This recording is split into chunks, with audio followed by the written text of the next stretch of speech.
Hi, welcome to the Interviews with the Hunting Masters, brought to you by the Sneak Tech Sneak Boot. Today we're going to talk a little bit about acquiring tags, um, picking your hunting spots, doing a little cyber scouting, and using those tools available to us. And I have Lorenzo Sartini with GoHunt with us on the line today, and we're going to talk a little bit about how to use the GoHunt platform to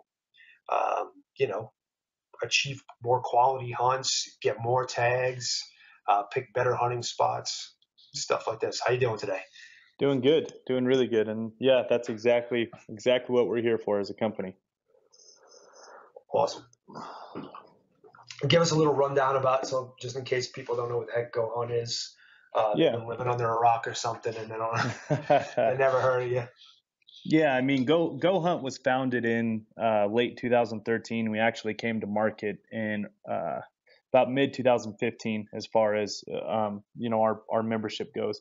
Basically, what the membership gets you is access into all of the data and information throughout the states, the state fishing game, and a consolidated data and information platform of what hunts are producing, what units are producing, those types of things. So you're never really wasting your time, never wasting your money when you're applying for a state.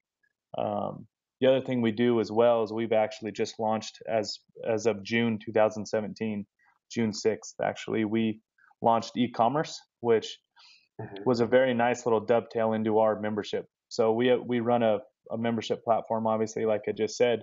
And what we wanted to do with the e-commerce side of it was basically get product into our members' hands at a better deal than they could find anywhere else. So we basically instilled this point system, money back system, based on we reinvest some of our gross margin back into the product for our members, so they can get store credit back and turn buy stuff for free once they accrue enough points.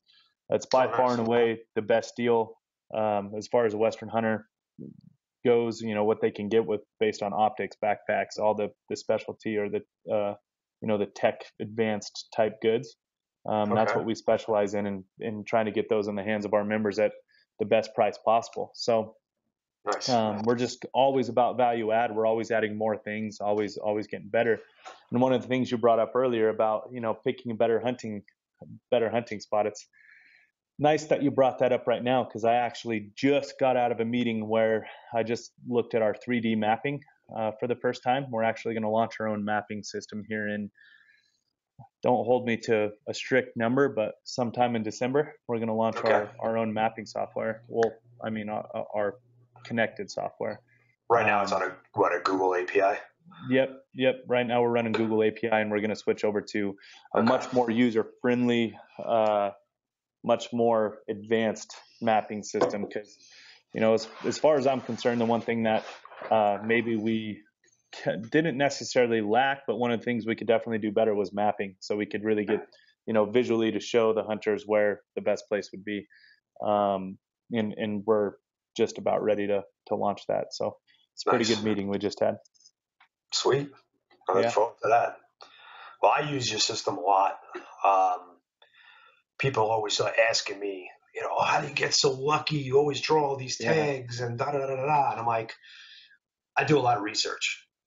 And my tag strategy is not necessarily based on trophy, quote unquote trophy. I'm always looking for opportunity to draw and opportunity at success. I want to have a good hunt, and I want to be able to draw it as often as I possibly can. Exactly. And then I interact, and then I interject all the over-the-counter stuff in between to supplement. Exactly. And that's what it takes. If you want to hunt every year, that's what it takes. That's absolutely what it takes this day and age. So up until this year, because this is the first year that I didn't produce the TV show as a TV show, Days in the Wild, I needed to go on 14 hunts a year to make 12 shows. That was about my average, and I mean, to get 14 tags every year that's not pretty tough.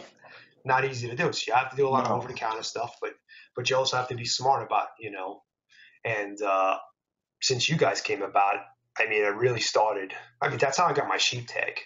I looked at it. I looked at my sheep tag here in Arizona, and I was like, what do I actually have a mathematical chance of drawing?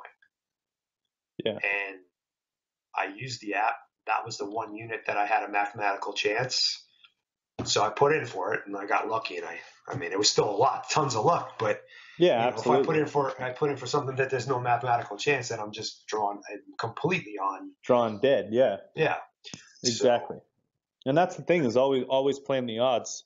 I actually come from a casino gambling Mhm. background, and hunting, especially Western hunting, has so much crossover with the gambling and casino industry as far as always playing the odds.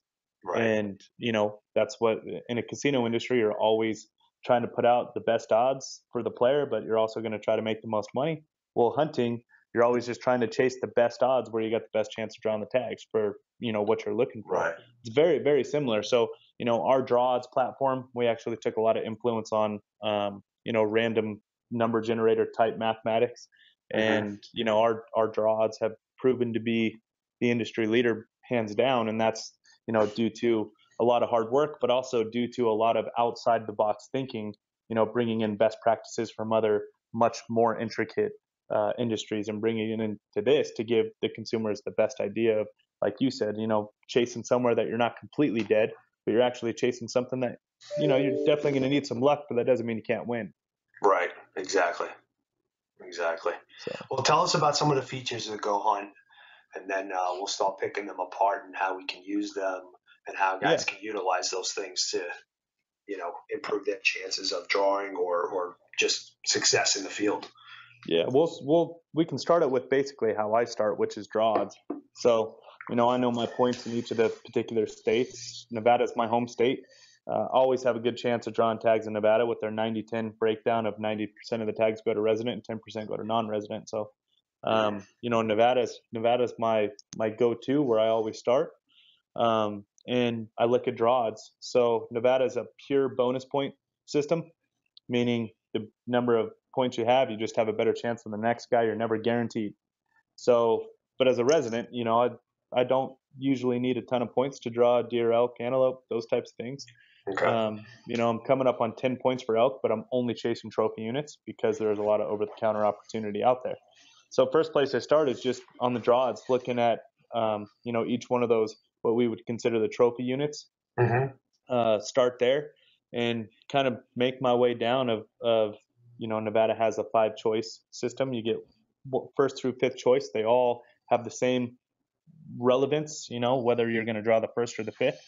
Right. And so you never just want to throw one on there to throw one on there because, it's almost just as important as your first choice. Shoot for the stars on your first through, 1, 2, 3 choices, and then kind of go with tags that you'd be willing to hunt for 4 and 5 because you always have that chance. So I Right. start there in draws, and then from there I'll move on to Utah. It's the neighboring state. I have a lot of points in that state as well. I think I have 10 deer, 12 elk. So I'll move Jeez. on to Utah. Yeah, so I'm getting in the money in a lot of these states right now, and the Mm-hmm. first place I start with GoHunt is draws, and I basically just make my way down. Depending on how the state runs, Utah doesn't have the first or the fifth choice. Neither does Colorado. But it's always starting with draws, and then always keeping in the back of my head how does the state run their draw system, and then I'll Mm-hmm. just kind of keep picking off hunts from there, and then I'll work through the states that I have points in, and then beyond that, I'm doing the over the counter stuff. Right.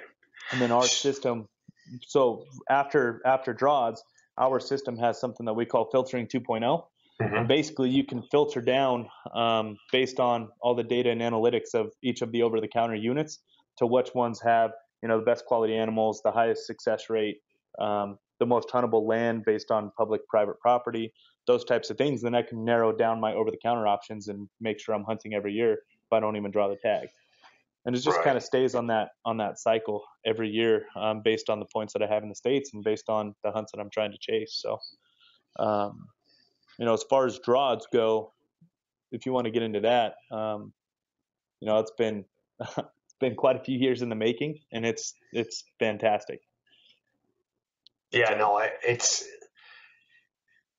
It's very accurate, and I've noticed it. I've proven it in the last 2 years that pretty much everything that said that I had 100 success or close to like 80% or better, I was drawing that tag. Yeah.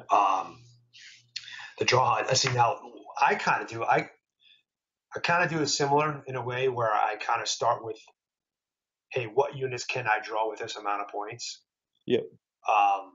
So in your filtering system, I set it at 50%, 50-50 shot.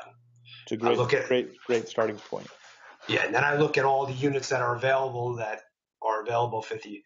And then like, so for instance, one of the things that I found was super useful, especially for elk, for instance. I look at that number of bull to cow ratio that you guys post. And I think that's huge. And people don't really think about that. If you're going for a rut hunt and you want to experience a good rut, you need a closer bull to cow ratio. Because if you got 10 bulls to 100 cows, they don't give a shit. There's so many cows around that they don't have to fight you. They don't have to, engage in rutting type behavior that you want to have when you're hunting. Exactly. So I look at those units that have really high bull to cow ratios. I know a lot of people, first thing they do is they look at trophy quality. And see, I'm all about the mentality that there's trophy bulls in every unit in the country. Couldn't agree more. So, like, for instance, here in Arizona, I drew, this is back in 2013 and 2000, I actually drew back-to-back years, 2013, 2014, a unit that not a lot of people put in for it because it's not known for trophy quality. There's a lot of private land, yada, yada, yada. But 2013, I managed to shoot a 353 bull in it. Fantastic. And we found a 400-inch bull that I couldn't close the distance on. Same scenario the very next year. I actually whiffed a shot at a 365 bull. And it's just, don't use that like trophy quality. I think that little, and I'm almost pissed off that I just share that with everybody because it's kind of like my little secret, but a lot of people go to that. And I think that's going to get a lot of people to, and one thing I think that puts a lot of weight on that unit. And a lot of people are going to put in for that tag because they see, 380 trophy quality, potential quality 380. Most of the bulls taken out of here 330 to 350, whatever. And yeah, that's nice. Those units are prime. They have a lot of big bulls and stuff like that. But that doesn't necessarily mean that you're going to have a good quality hunt. Couldn't agree more. That trophy potential thing, as far as like ranking units based on trophy potential, it's very old school thought, extremely old school thought. Because I am right with you in the same boat that every unit has a chance to produce an animal that would be your dream animal, or whatever it may be. And then some of these trophy units, people wait, all these years to draw the tag. They end up going out there and they shoot something that is far below what they thought it was going to be, which in turn kind of ruined their experience because they were expecting this grandiose hunt that they were go on and all these trophy animals running everywhere. And that's just not the case. I don't care where you're hunting. A 400-inch bull isn't standing behind any tree, like you got to try, you got to search for them. That's just the way it goes. So that trophy potential for us, you're going through the data points same as I do. I look at harvest success first, and then I'll go to bull to cow ratio. But for the same reason is, I want that really good bull to cow ratio or buck to doe ratio if I'm on a rut hunt. Or I don't really care about the ratio when I'm on a high country mule deer hunt because I want them bachelored up. I want those bucks bachelored up, so I have a choice between a bunch of the different deer. And that is a far more relevant stat than trophy quality because, I was hunting an over-the-counter Colorado hunt this year for elk. One of my buddies, actually one of the guys who works for GoHunt had a deer tag, and I had an over-the-counter elk tag. I was chasing a 330 straight 6-point. I didn't even try. I was on a deer hunt and just happened to find a 330 straight 6-point on an over-the-counter tag in Colorado. That's awesome. It was phenomenal. That's like unheard of in Colorado. Exactly. And exactly. Even on some of their trophy units, it's unheard of in Colorado. And I just saw a really good bull, saw 2 other 6 points. I mean, it was awesome, and it's just solely because we picked a unit that, you know, he could draw second choice without burning his deer points, and I could get a really good over the counter bull elk tag for trying to call something in. And Yeah. that's exactly what we did. Is we basically went through harvest success and then bull to cow ratios, exactly what I was looking for. And just like you said, when you start ranking these units against each other based on trophy potential, it puts a lot of weight in that unit. And I mean, whether you want to call it ruins the draw odds or not, it's definitely going to make it a lot tougher, you know. Yeah. And it is what it is. And you don't need to be too savvy of a person to know that, you know, the Arizona Strip produces the biggest mule deer on the planet. You know, unit 10 in Arizona produces 9 and 10 produce some giant bulls in Arizona. But beyond that, there's still a lot of other really good units that are producing some insanely good quality bulls and bucks. Absolutely. Absolutely. And I guess, you know, if you're hell bent on getting a 400-inch bull, then yeah, maybe, or a 200-inch buck, then maybe you have to go put in for that. I would argue you need to spend more time in the field rather than more time trying to draw a trophy quality hunt, because, you know, I've drawn the #1 tag in Nevada because I'm a resident and I always have a chance. Right. And, you know, as far as, you know, a 200-inch deer goes, I've drawn the #1 tag in Nevada. I didn't see a 200-inch deer. I saw some really good 190 bucks, shot an awesome buck. But it just, you know, they're not living. It's not like they're just hanging out on the pond when you're going to go check the water in the morning. You know, it's not like that. And Colorado, for example, went on a high country hunt there 3 years ago with Brady Miller, who works for us as well. We climb into the first basin, find a 210 buck on a tag that's a second choice. You don't even burn your points. Right. So my argument to people that are looking for, you know, I want a 200-inch buck or a 400-inch bull, I would just argue the fact, well, okay, you need to be spending time in the field. You need to hunt every single year for 10 years in a row, and you'll probably find one. Eventually, yep. I've been on a couple of them, and I haven't been able to close the deal on either. Finding them and killing them are two very different things. Very different things. I've had an opportunity that's at least 3 bucks over 200 inches in my life, and now 2 bulls over 400. Was any of those in a trophy? What would be qualified as like the #1 trophy unit? Not even close. Yeah, exactly. That's how mine are too. It's exactly how mine are too. I was hunting wildly lucky. It has nothing to do with the type of hunter that my dad is or that my family is or anything like that. But the very first deer I ever shot was 204 inches out of Nevada. Oh wow! I was on a junior tag. I was 12 years old, and I was hunting a unit that you could draw all day long, even as a non-resident. And it just, I got wildly lucky. We climbed one mountain, and there he was bedded underneath a cottonwood tree. That's just the way it goes. But I've also, like I said, I drew the #1 tag in Nevada 5 years ago, and hunted my ass off. I know what I'm doing now. I'm not 12 years old anymore. Spent the time I needed to spend behind the glass. You know, was hunting the areas that I needed to hunt. Never even saw a 200-inch buck. Yeah, that's the way it goes. Yeah. So it all comes back to just kind of being able to look at all the data that you guys give. Exactly. You know, so you mentioned hunter success. For me, and maybe because I'm a little full of myself, maybe I don't put so much weight on that because I always think I can out-hunt everybody. But I use that mentality. I use that mentality more as a motivational tool as really believe in it. But as long as the hunter success is about the average for the country, like it's like 20% for bow hunting or whatever, 22%. As long as it's above that, I don't even. If it's below that, then I avoid that because then there's something else going on there. There's something else. You're giving away some pretty good in-depth secrets here. Yeah. Well. No, I hear you. That's exactly what we look at it for too. I mean, you can see, you know, if people are getting opportunity based on that average value, 50% on a rifle hunt, 20% on an archery hunt, 30% on a muzzleloader hunt, depending on, you know, if it's rut hunt or not. That's exactly what we look at it for. Yeah. Yeah. Exactly the same. So what are some of the other features that you got on the site that you can use to kind of Yeah. And sorry if I'm talking like in a little bit of circles, but no, that's fine. when it's an overview of all the species, Yeah, there's all so the much states, going on, and it's everything's so right. different. I can get on these weird tangents. So if I ever need to come back, just let me know. But as far as the next feature from there is we have unit profiles, which basically breaks down everything you need to know within the specific unit you've landed on.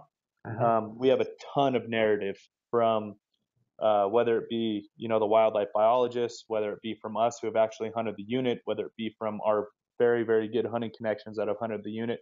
It is on the ground narrative about that specific unit that you've landed on. Everything from vegetation to highest population densities on winter ranges and summer ranges, so you can kind of get a feel for where the migratory paths are, depending on when your hunts are. Just very good narrative that helps you narrow down. So when you actually do hit the unit, a very good starting point. Where I mean, look, everybody's still going to have to get out of the truck, do some hiking, put their best foot forward in trying to find the animal that they want to find. But for the most part, it gives you the best starting point you could basically go off of. Right. And we spent a lot of time in that narrative just because there was a stat when we were starting this company, when we founded this company, that we found, and it's 18% of hunters hunt outside of the state in which they live. So less than 20% of the people are going across state lines, and the number one quoted reason was because of lack of information. And I get it too, because hunting already takes a ton of time. It's not readily available. You can only do it for certain months out of the year. You can only do it really for certain weeks out of the year if you really want to quantify it down to specifics. Right. And the last thing somebody wants to do is waste time and not have a good starting point. You have a 5-day season in Colorado, and you waste 3 of the days trying to figure out where to start. I mean, that's not a good hunt. So we wanted to take a lot of that guesswork out of the our members and tell them and show them that, look, if you really want to go hunting across state lines, you're going to have a great start. You're going to have a really really good start to this process, and you're not necessarily going to have to worry about wasting time. You're going to have to get out and find what you find, but as far as wasting time goes, it's not going to happen. We let our members know about roads that are blocked off due to landlocked BLM. We tell them the best ways to access certain parts of the unit if they're thinking about the north part, south part, things like that. So you don't have to go out there for a three-day scouting trip just to drive roads. You got to take 3 days away from the family in the summertime before before you're even hunting and those types of things. So we put a lot of work into that. And then after the unit profile goes, we would move on to mapping, and our mapping basically tells you all the area services, so closest gas stations, motels, things like that, so you can plan logistically your hunt. Right. And like I said earlier on this podcast, we are actually very much in the process of completely overhauling our maps to a 3D, more of a scouting tool, not just a logistical tool, which it is Awesome. right now. I use it for logistics right now. Works fantastic for logistics, but I find myself going back to Google Earth quite a bit, doing the pan tilt 3D stuff so I can see north facing slopes, west facing slopes, all those types of things. And our new mapping system is going to be 3D tilt pan, and it's actually going to have layers on there where you can lay over a north facing slope layer, basically see all the shade get thrown over the map right away. Right there visually you can see what's going on, winter range, severe winter range overlays, all the way down to transitional overlays, fire, whether it be 1-year-old to 5 years old, just a bunch of different map layers that the member's going to be able to toggle with to get a very good visual depiction of where they should be focusing their efforts. And that's, like I said, that's going to launch before this next season, before this next application season, and before the next hunting season. So I don't mind telling you about it now. It's kind of our big enhancement for it. So nice. I hate to say, because it is a blanket statement, but for the most part, and like you said, you can sign off on it based off of your past use of the product, is it almost does just about everything for pre-hunting. If you have a question about pre-hunting, it pretty much can solve that for you if you use it in the right way and you know what you're looking for. And you don't have to be I'm the furthest thing from a genius, especially like a statistical genius, but I definitely know how to look at what looks better than the other. Yeah. And that's what I use it for. And I'm drawing a shitload of tags now, which is fantastic.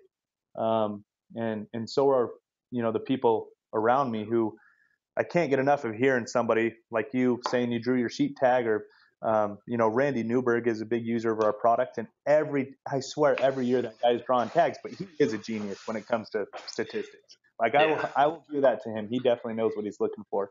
And he plays the odds better than anybody I know, but he's drawing these tags like crazy. And it's just, our product for the most part is exactly all pre-hunting, anything you needed to know. And if you want to take it back to the very beginning, I probably skipped a few steps, and I'm sorry for the listeners, but going straight into draws, we have state sections that will tell you exactly how the state runs their draw, why it matters. Like, look, before you want to start gambling your money into a state, here's exactly how it works. And we're very graphical and very visual based, because being of the millennial generation, we don't necessarily believe in reading anymore. And I'm a big proponent of that. I want to visually see it. Right. It makes a lot more sense when it's visual based on when it's just in text. And we visually show, based on graphical or chart or, a trending basis, how these states are running their draw systems and why it matters. What are your chances of drawing?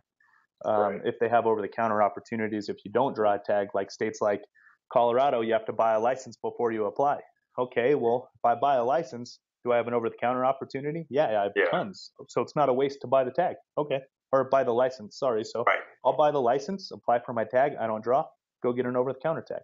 Never was wasted money. And so we can break down the states graphically and statistically like that. So, before a guy sitting in a guy sitting in Arizona like you wants to go hunt New Mexico or Utah, something that's close to you, great. They can get on there, look at how the state runs their draws, so you can understand your true potential of actually hunting that state that year or within very close years, and not wasting your time, not wasting your money, and go at it from there. I know a common trend that we always say, and that I keep saying, is just wasting time. We don't want anybody to waste time. They need to know. They need to know what they're going to get and when they're going to get it. And, we try to do our best at showing exactly that for each one of the states. Yeah. No, I feel like wasting time at times, like it's always the biggest commodity, but like, I wish I would have gotten the point game, so to speak, a lot sooner. Yeah, I did it here in my state of Arizona, and that's why I had enough points to draw a sheep tag, or, but I didn't really start playing, even though I had the desire to go hunt in other states.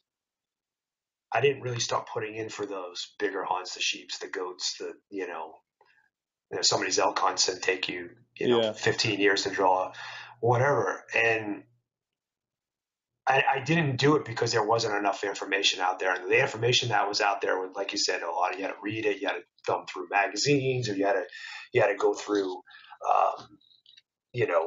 all these regs and so on. It just wasn't as available, wasn't as easy to do. And now that it's easier to do, unfortunately, it's easier for everybody, and there's more people putting in for other states, and it's getting harder and harder to draw tags. But, I wish there was something like this 15 years ago. I would have. And that's what it was. I'm sure I would have gone goat hunting or something by now. That's what it was born and bred from too. Is I'm a Las Vegas native. I grew up here playing sports at a high level and not having a lot of falls to hunt, and ended up getting injured a little bit. Ended up, dealing with the concussion stuff and all that, and just kind of reevaluating what you want to do. And my biggest thing was, I want to live in a place where, even if I do continue to play sports, I still want to be able to hunt every day. So I went to University of Montana. Originally went there on a football scholarship. I ended up not playing after my freshman year because of shoulder injuries and head injuries, and also, I'm obviously not going to lie, because of my love for hunting. I just couldn't accept the fact that my hunting would just kept getting taken away from me and kept getting taken away from me. And when I was up there, I decided to stay in school up there, just go to school and not play, because I loved, that mountain life, being able to snowmobile all the time, fly fish all the time, hunt all the time whenever I wanted to.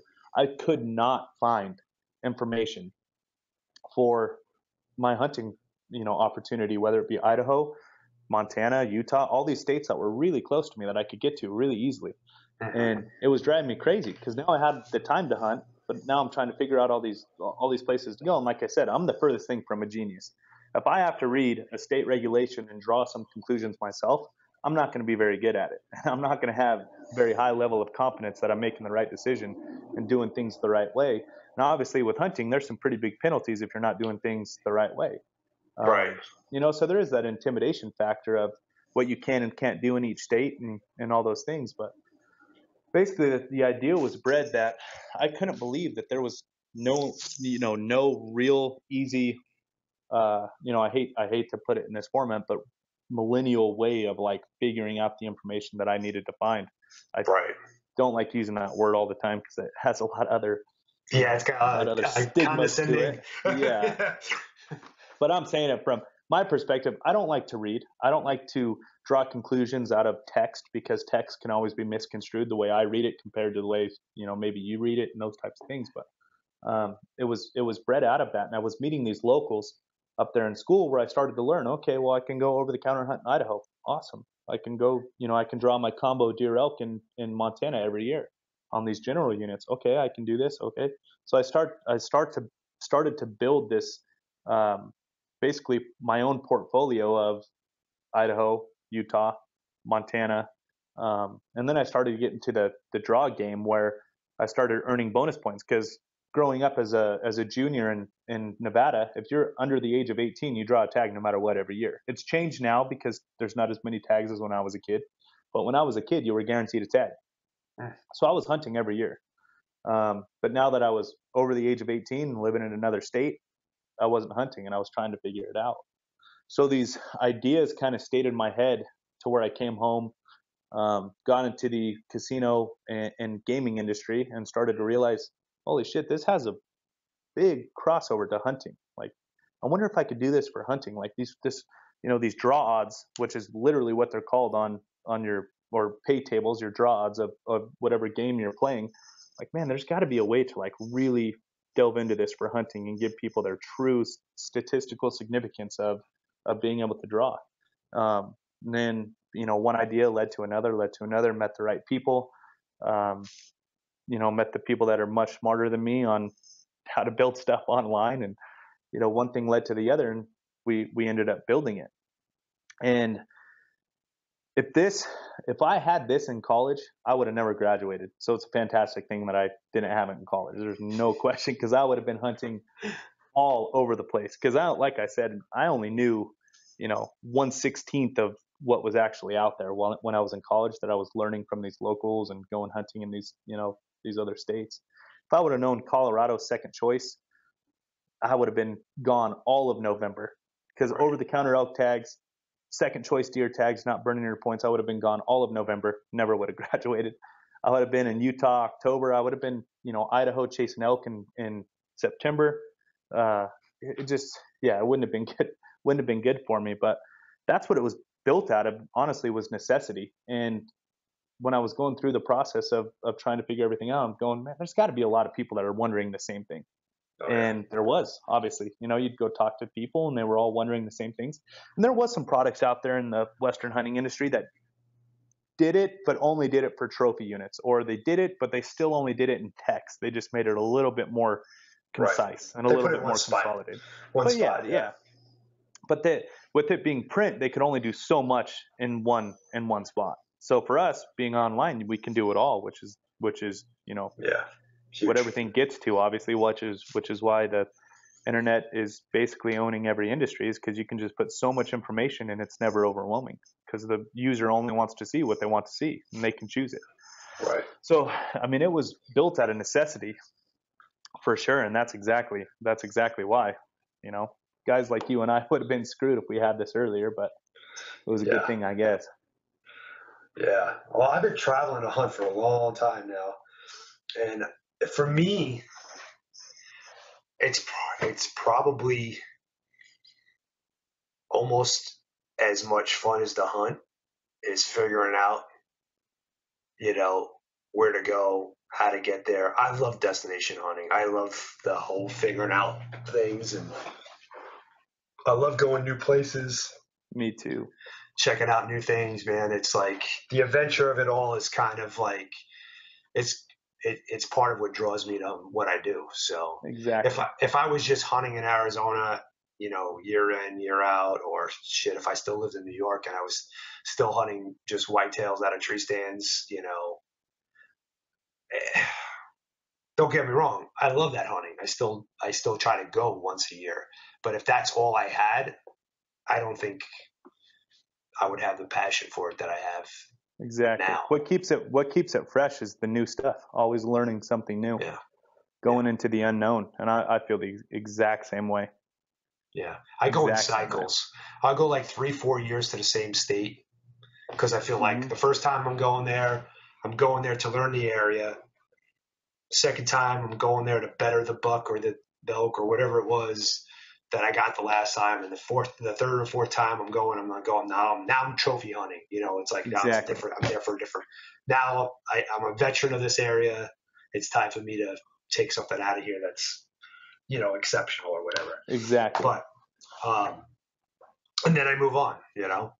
I would say statistically, based off of what we see and consolidate, that's exactly the way to do it.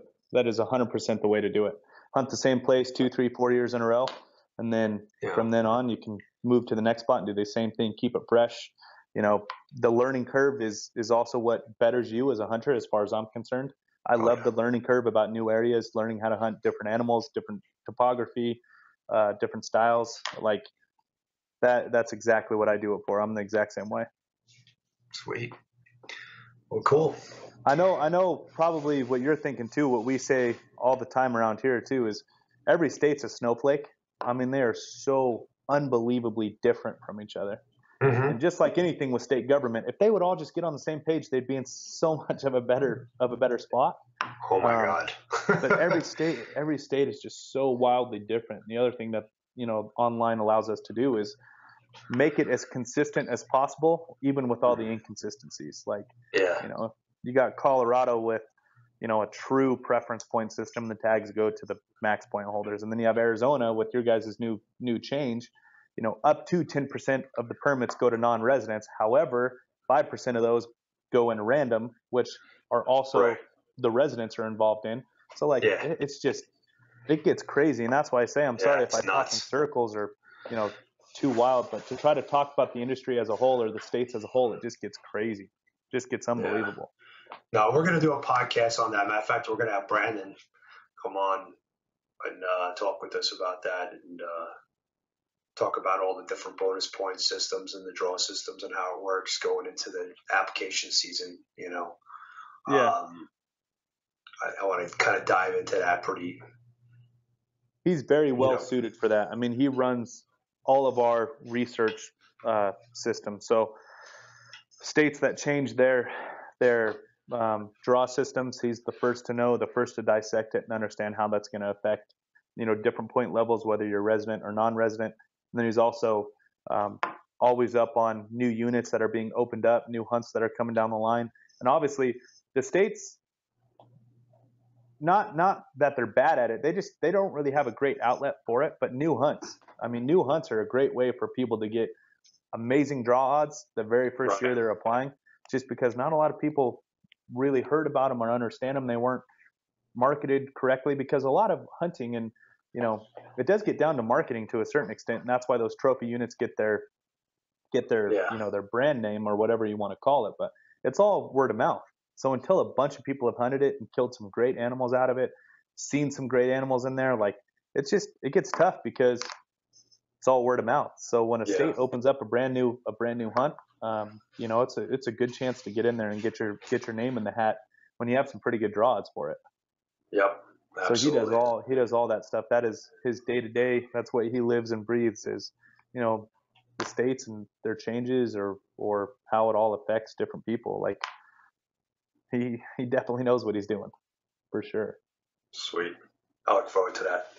Well, Yeah. cool, man. I'm glad you took the time to come on and share some of your knowledge with us, talk to us a little bit about it. Yeah, for sure. I appreciate it. It was a good conversation. So if you guys haven't checked it out yet, get over to GoHunt, take a look at it. It's well worth the money, in my opinion. Even if you're just going to plan to do one hunt a year, even if you're not like me and Lorenzo going on hunts all over the place, but it's just kind of good, even in your home state. Picking the right hunts so that you're.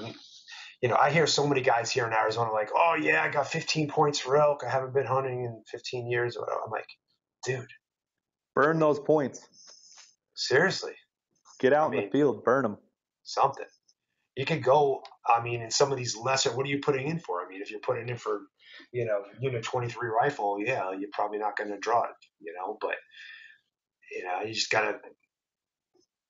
I don't know. Whatever. That's a whole. I'm right with you. I have a new thing that I'm never going to get over 12 points in any state for any species. Yeah. Never. Obviously, take the once in a lifetime out of it. Yeah, take the once in a lifetime out of it because that is definitely just put in your time and one day you'll be rewarded. But for the most part, when it comes to deer, elk, antelope, like I'm never going to have more than 12 points in a state. It's not going to happen. Me either. I want to be out there. And that's like I said. Well, I'd be willing to. I'd be not argue, but I would be willing to put my 2 cents in with anybody. That look, if you're at a place in your life where you're only going to want to chase 200 to 400 animals, spend time in the field. There's definitely some areas that has 200-inch bucks or 400-inch bulls that you don't have to wait 20 years to draw the tag. You can go hunt them every 5, 6, 7 years. And that's here's my philosophy. The way it goes. So I have a handful of states or a couple of states, for one, Colorado's one of them for mule deer. I'm putting in those hard to draw hunts and I'm building points in that state. But I'm going to go hunt in the general season in Utah every year or every other year. And Utah is actually different because you could put in for both, limited and general, and you're building points in your limited, whatever. So I'm building points in my limited there. Yeah. Pick those states that you want to go do that one amazing trophy hunt for. I was building limited entry points, and I drew a Utah tag this year for elk. Nice. But I originally was putting in for a much harder unit to draw, and then finally I said to myself, I'm like, you know what? I got 12 points. I'm going to put in for this. I know it's not known. It used to be known back in the day, 10 years ago, it was known for really big bulls. It's not known for giant bulls, but I know there's big bulls in there. And I know there's a lot of elk in there. And I know I'm going to have a great hunt. So I said, screw it. Of course I drew it.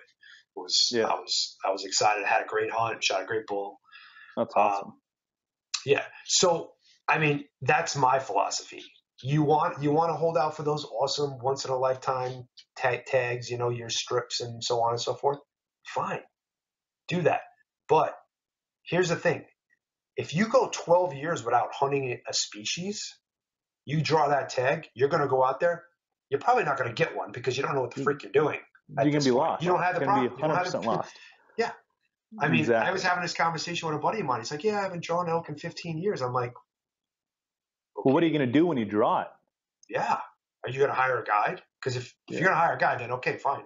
He'll know where to go and be able to tell you what to do. But you gotta go hunting with your buddies that draw. You gotta go other states. You gotta do other things. Otherwise, you're not gonna be successful. And I'll tell you what, in Colorado especially, because every unit has the chance to throw a 200-inch deer, no question. Yeah. That is the beauty of Colorado. That's what Colorado is. They're not living behind every tree. Don't get me wrong. It's going to be, you're going to have to put in your work, but you're going to have to put in your work anywhere.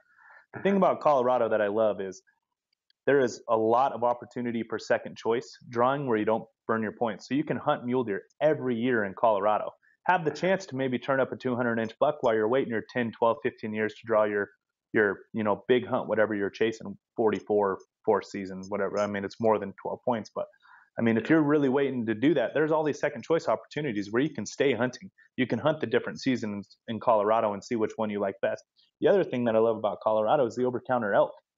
If you are waiting to draw, 66 or 68 third or fourth season for deer, get an elk tag. Go in there every single year and hunt elk. Have a blast hunting elk with your buddies.